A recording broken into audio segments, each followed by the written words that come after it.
In professional wrestling, some champions are made overnight. A flash of brilliance, a viral moment, the right place at the right time. But then there are the others. The ones who get rejected at the door, the ones who watch their partner turn on them mid-sentence, the ones who spend 13 years being told, in ways loud and quiet, that they're almost good enough. YOH is one of those others. On June 7th, 2026, inside Ota City General Gymnasium, YOH Komatsu, a man who was once turned away from New Japan Pro Wrestling for being too short, won the Best of the Super Juniors tournament for the first time in his career. 1 week later, in Osaka Castle Hall, he became the 100th IWGP Junior Heavyweight Champion in history. This is not a story about overnight success. This is a story about what happens when a man refuses to disappear.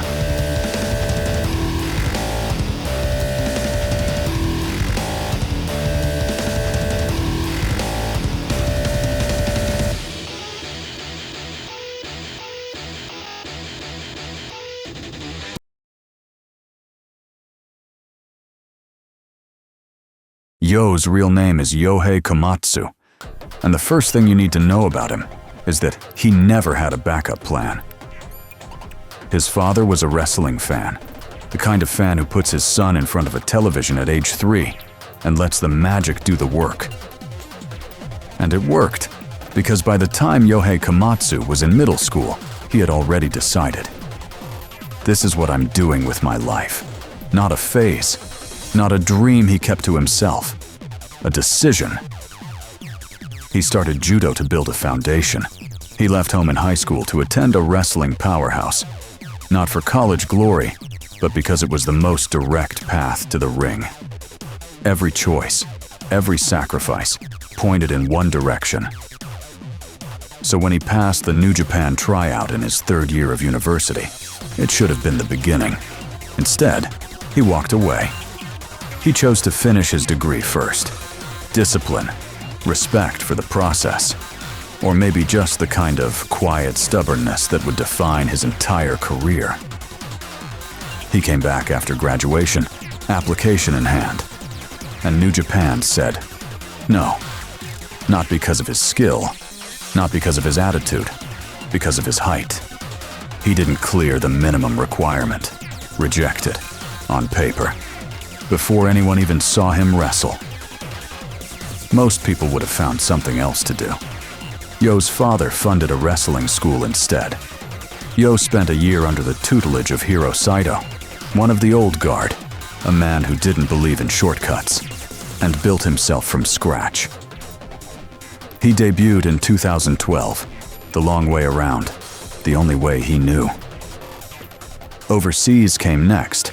Mexico's CMLL, where he worked as Fujin. Then Ring of Honor in the United States, where he and his partner, SHO, became the Tempura Boys, 2 young Japanese wrestlers carving their names into the American independent scene, one match at a time. When they returned to New Japan in 2017, they returned as Roppongi 3K, and for a few years everything worked. They were magnetic together. Tag team chemistry that felt effortless.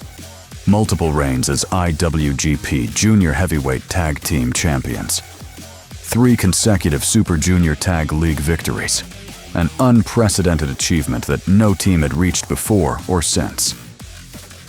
And then, 2021 happened. YOH hit a wall, a slump, the kind that makes a wrestler question everything. Their timing, their instincts, their place in the locker room hierarchy. It happens to almost everyone eventually. The question is always what you find waiting for you on the other side. What YOH found was Sho, not the partner, not the ally, but Shuso standing across from him, turning his back, and delivering the words that no wrestling team ever recovers from. Just retire already. It was public, it was brutal, and it ended Roppongi 3K on the spot. SHO would go on to join the House of Torture, New Japan's most cartoonishly villainous faction, and spend the next several years as a heel, cheating his way through matches, weaponizing shortcuts, and doing everything YOH had spent his career refusing to do. YOH went in the opposite direction. He rebuilt. He chased singles success in a division that wasn't waiting for him. He developed a character that didn't fit any obvious mold. Part showman, part throwback, entirely himself. He showed up to matches in the jersey from a cult classic anime about a middle school table tennis club. He wore a rice bag as an entrance costume. He made choices that confused people, and he kept making them anyway. Uniqueness, he said, is the only thing nobody can take from you. 13 years. Rejection, betrayal, reinvention. He was still here. The Best of the Super Juniors tournament is New Japan's annual proving ground for the junior heavyweight division. No titles on the line, just points and pride and the knowledge that the winner becomes the #1 contender for the IWGP Junior Heavyweight Championship. YOH had entered multiple times. He had come close before. In 2025, he made the final. Lost. "I'm going back to get what I left behind," he said, before the 2026 tournament. That's the kind of line that sounds good in a promo. But in wrestling, you have to back it up. Every match, every night. No off days. He backed it up.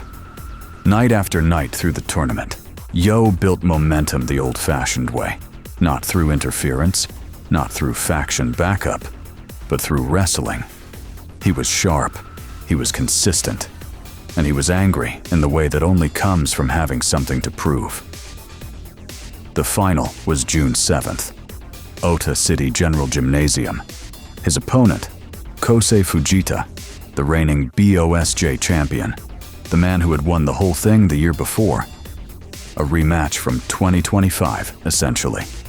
The universe offering YOH a second shot at the exact scenario he'd failed in 12 months earlier.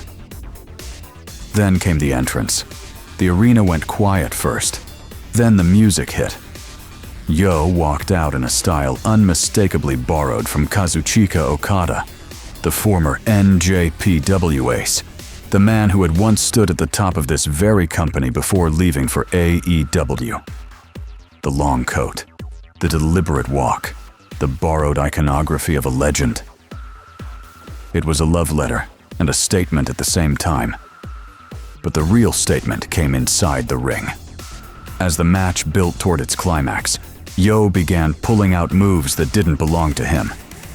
The Koma, Yoshihashi's signature submission hold, the GTR, Hiroki Goto's finishing move, the Bomaye, Shinsuke Nakamura's running knee strike, the move that carried him from New Japan to WWE and back into legend.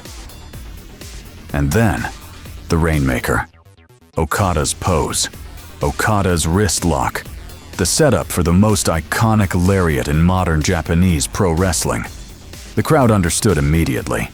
This wasn't tribute for tribute's sake. These were the moves of Chaos, the faction YOH had belonged to for years. The unit built by Okada, Nakamura, Yoshihashi, Goto, and others. The family he had been part of before the roster shifted, before members left for other companies, before the landscape changed. He was wrestling with ghosts and winning.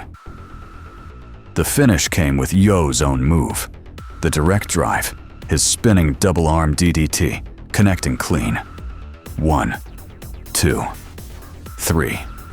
YOH stood in the center of the ring, BOSJ trophy in hand, for the first time in his career. Then the microphone. What followed was, and this is not an exaggeration, one of the best post-match promos of the year. YOH looked out at the crowd, completely deadpan, and said, 1. Yeah, oh. 2. Yeah, oh. 3. Nothing in particular. It was Nakamura's yeah, oh, and Okada's signature three-point celebration, combined, subverted, and undercut with perfect comic timing. The arena laughed, then cheered, then laughed again. Yo had found his voice, and it sounded like nobody else in wrestling.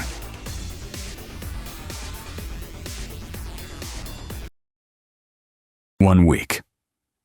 7 days after winning the best of the Super Juniors, Yo was standing in Osaka Castle Hall, one of New Japan's most hallowed venues, with a championship match in front of him.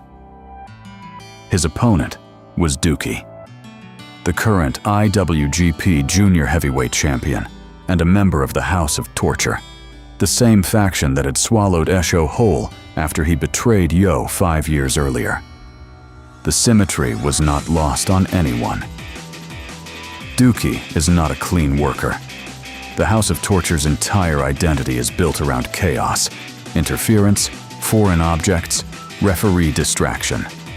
Coming into this match, everyone in Osaka Castle Hall knew the title would not change hands without a fight that went well beyond the rulebook. They were right.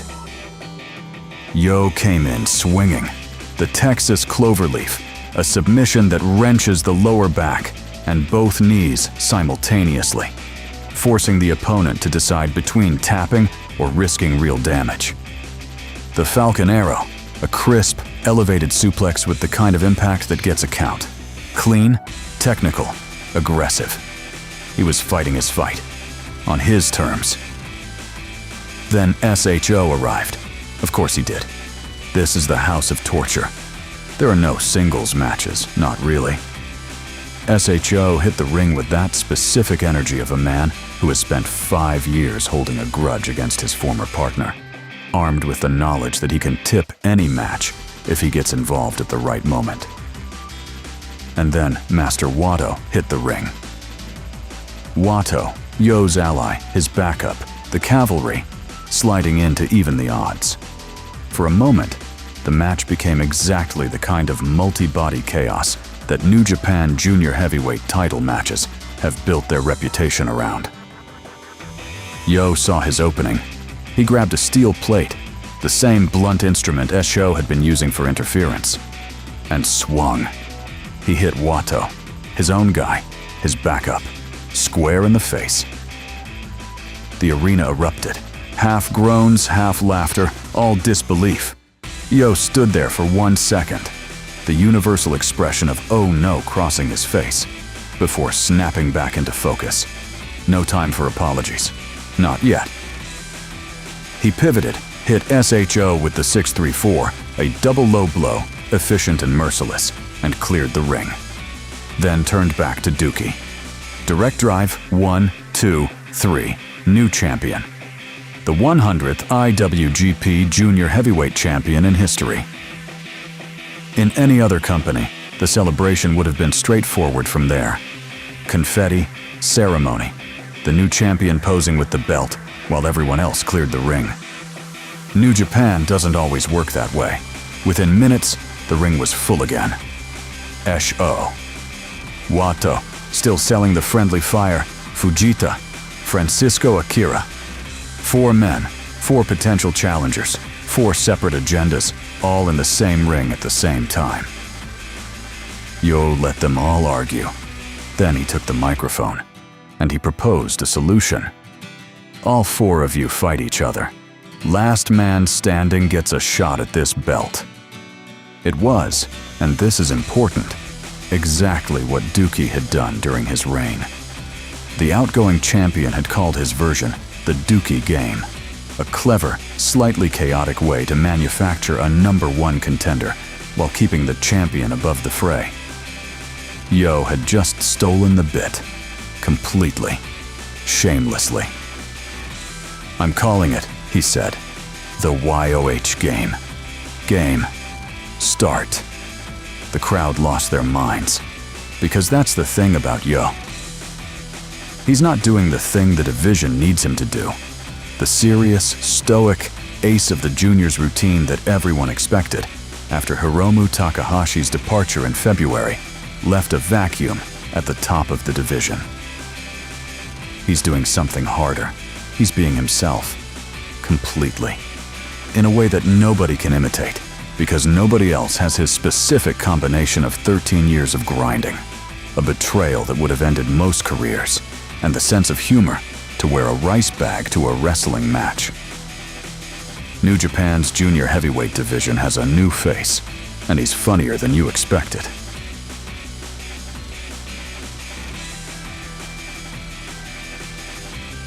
YOH Komatsu was rejected because of his height. He was told to retire by the person who was supposed to have his back. He spent 13 years in a division that kept handing its biggest moments to other people. And then, in the span of 8 days in June 2026, he won the best of the Super Juniors, became the 100th IWGP Junior Heavyweight Champion, and introduced the YOH Game to a division that didn't know it needed one. The story isn't over. The challengers are lined up. Shoujo is still out there. The Dookie faction heat is still burning. And YOH, for the first time in his career, is the man everyone else is chasing.